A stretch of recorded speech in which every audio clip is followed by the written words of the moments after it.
Hello YouTube, this is HyperJock Zero Storm here, bringing you my first ever review of the 1/144th high grade remastered Forbidden Gundam for Mobile Suit Gundam Seed. Here we got a pretty awesome looking suit built by the Earth Alliance. It's a weird design if I do say so myself, but still pretty cool nonetheless. And it's actually my favorite out of the 3 new Gundams that the Earth Alliance put out in the second half of Gundam Seed.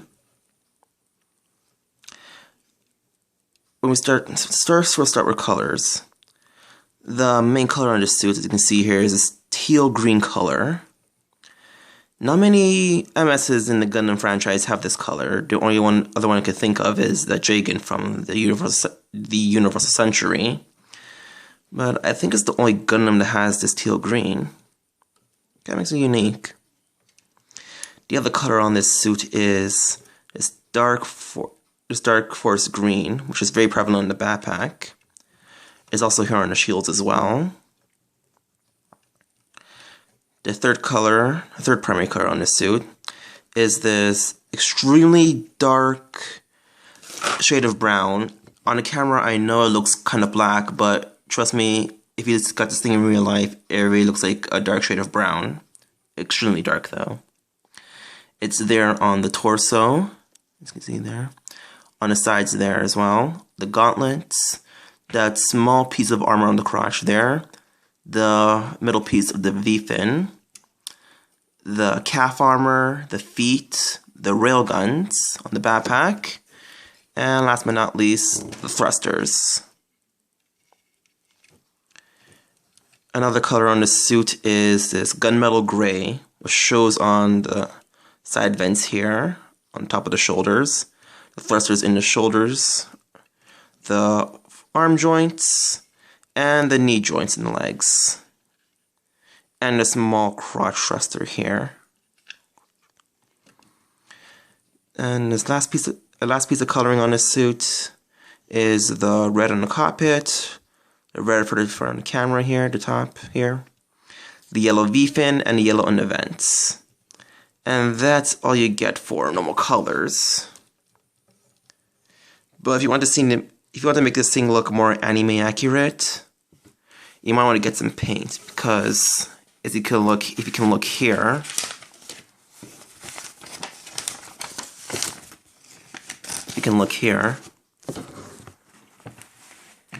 the Forbidden actually has more paint there. There's some red there on the backpack there for the beam cannon. There's some teal on the shields there.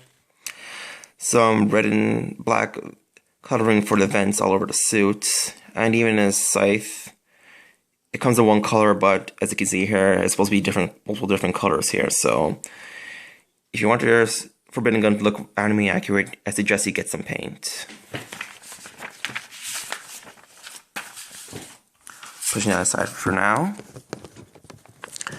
Now we'll start with the stickers. I'll rip off his head for a moment here. There's our stickers for the head here. You get nice metallic blue ones for the eyes. Pretty cool. You get a metallic blue sticker for the forehead camera inside there, if you can see that. And a nice metallic blue sticker for the rear camera.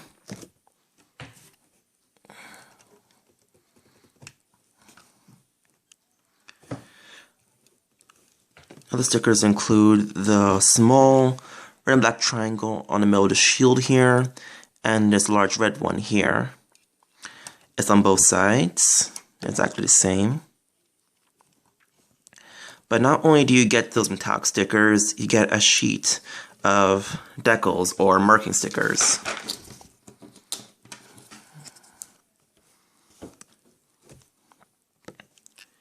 Here you got stickers for the Omni Enforcer.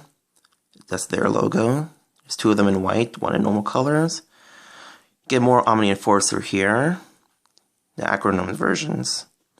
And you got PS here for phase shift armor, because the Forbidden Gundam does use phase shift armor. Whoops. And you got the model numbers for the other Gundams here. X370 for the Raider Gundam, X131 for the Calamity Gundam, and X105 for the Strike Gundam. The marking stickers I use in this guy here is there's the Omniforce logo here on the shoulder, the Archangel logo here on this front skirt, there's Omni Enforcer here on the shield, and his model number on the other shield, X252 for the Forbidden Gundam. So they're a very good set of marking stickers. Now we got that out of the way. Let's move on to articulation. The head is on a single ball joint. You can look up this far. You can look down that far. You can move his head, tilt his head side to side like that, and move around 360. It's a little loose for a ball joint on the head, but it still works pretty well. His shoulder armor can move up about that far already. Barely, really. But it moves down pretty far, like that. His arm's connected to the torso via axle here and polycap joint in the arm, which allows him to move his arm 360 if his backpack was in the way. He just moves that much until he hits the backpack. But if he didn't have it on, he can move his arm all the way around 360. His arm can rotate above the elbow.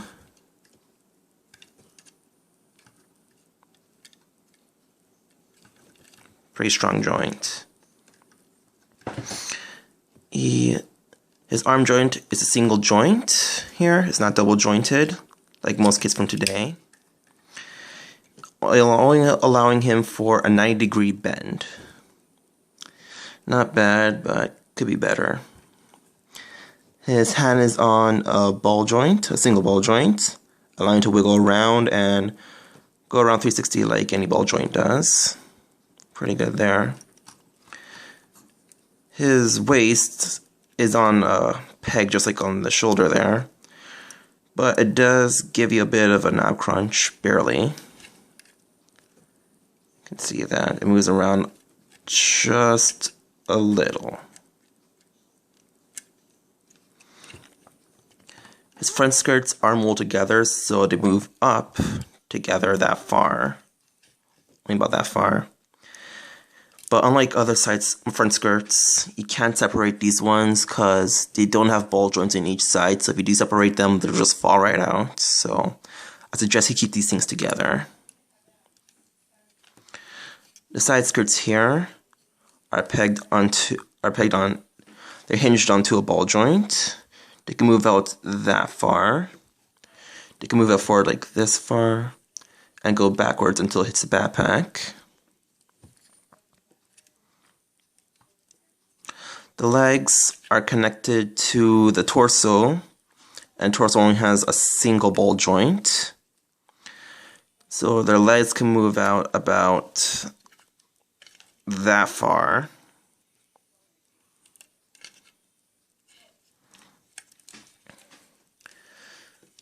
They can kick forward this far, and it can move backwards this far until it hits the back skirt. The knee is double jointed, allowing it a almost 180-degree bend, which is pretty good.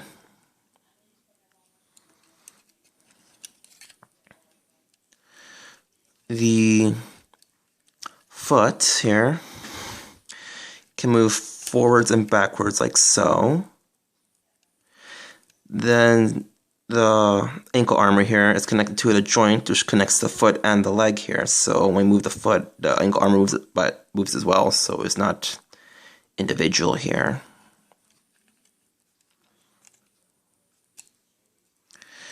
Before I get one more thing, the back skirt is one solid piece, like on most kits, so that will not be moving. Now for the backpack here, This arm, it has 4 hinges here, so you get some articulation there, as you can see. And the shield here will rotate all the way around, like so. And it gets folded back like this.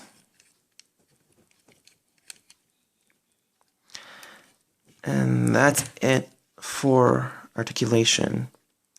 And before I forget again, the thrusters do move up a little, like so. Those thrusters are pretty strong. So this suit has some decent articulation, at least for its time, but today it's heavily outclassed. But what do you expect from a kid from 2003? What do you expect from a kid from 2003? And now we'll head on to accessories. His main accessory, handheld accessory I should say, is his heavy scythe, because molded in the same metallic gunmetal gray color, as you can see. It's a very nice looking blade. It's going straight down like a normal scythe. It curves downward like that and go back up again, which I like. Has this hosing here. I don't know what it really does. It probably heats up the blade or maybe the spares on both sides. So if he doesn't want to use his blade, he could probably just spare his enemies to death. Pretty cool.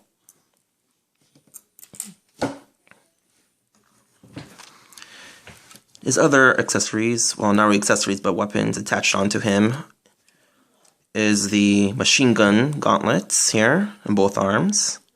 Pretty cool. You can see the barrel right there.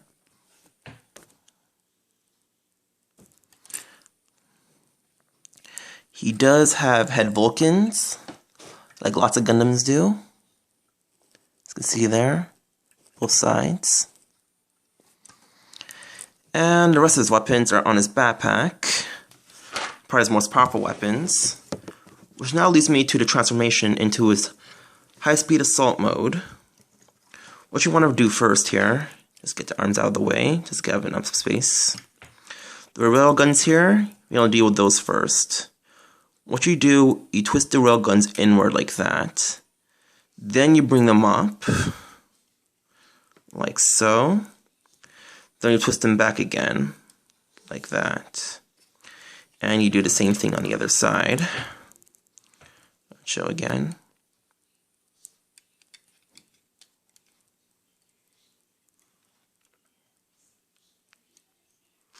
Just like that. And now, you have to bring the entire backpack over the Gundam's head. But before you do that, you gotta make sure his head's lined up because you do not want to break his V-fin by accident. So the first thing you do, you got to unhinge the backpack from the rest of the body. There are 2 pike cap joints in there, you gotta unhinge them. Kind of breaking the backpack apart like that.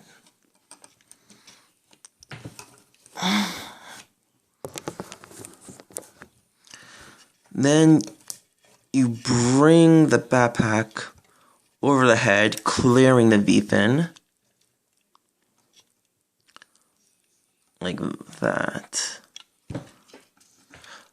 A complaint a lot of people have, they say that the backpack's not big enough, I just cover enough of the head. It's possibly because they never tried this. I could be wrong, I'm just guessing here. But what you do, inside of those podcasts I was telling you about, you can't see them from here, it's too dark. You gotta push the backpack forward so it goes down further on the head.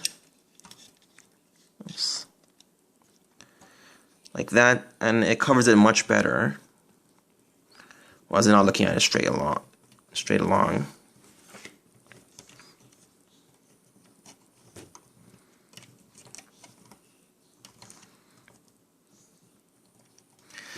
But if you look at it from a more upward view, it does look better, covering more of the head.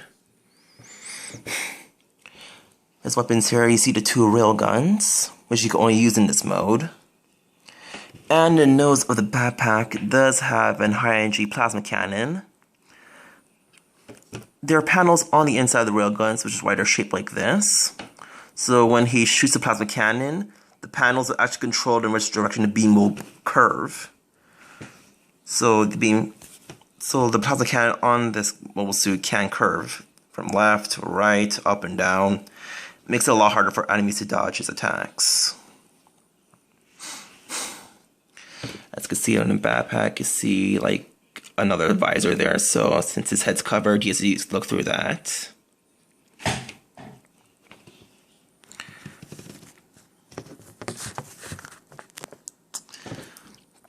Another mechanism of this backpack is the Geschmeidig Panzer shields here. Geschmeidig Panzer is actually German for double shield, and I'll tell you why. This defense mechanism, in the show, what will happen is when an enemy unit would start shooting him with beam weaponry, or even sometimes physical weaponry, the shields would deploy, come forward,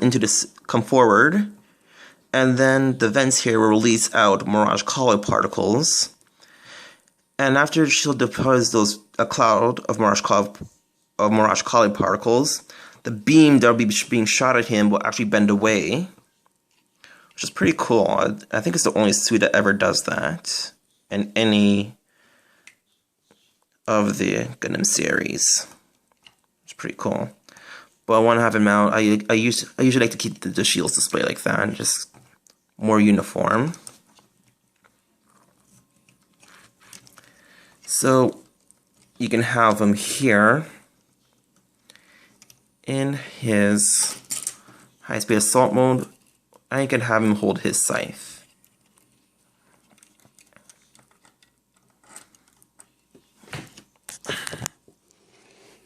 Pretty awesome.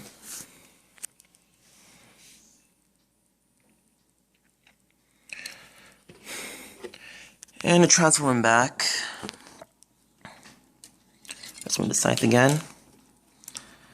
You just pull the backpack up. Pick it over his head. Try to peg it back into those indents in the back there.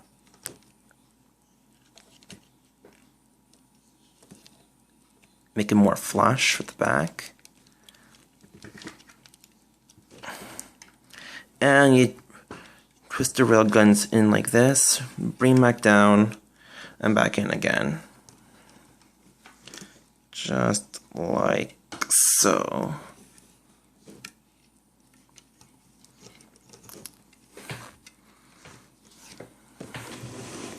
So yeah, that is the high-grade Forbidden Gundam there.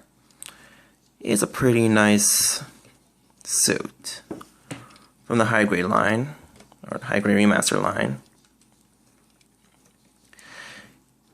He's not one of the best model kits out there, but he's pretty great to have. I do recommend for people who are fans of the Gundam Seed collection, of the Gundam Seed line, or be it found a show or just models in general. I do suggest getting him.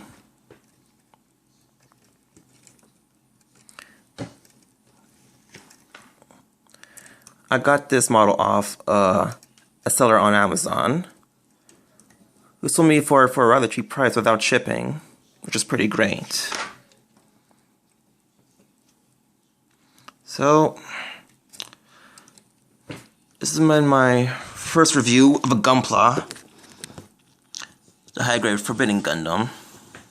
I hope you enjoy, like and subscribe, and thanks for watching.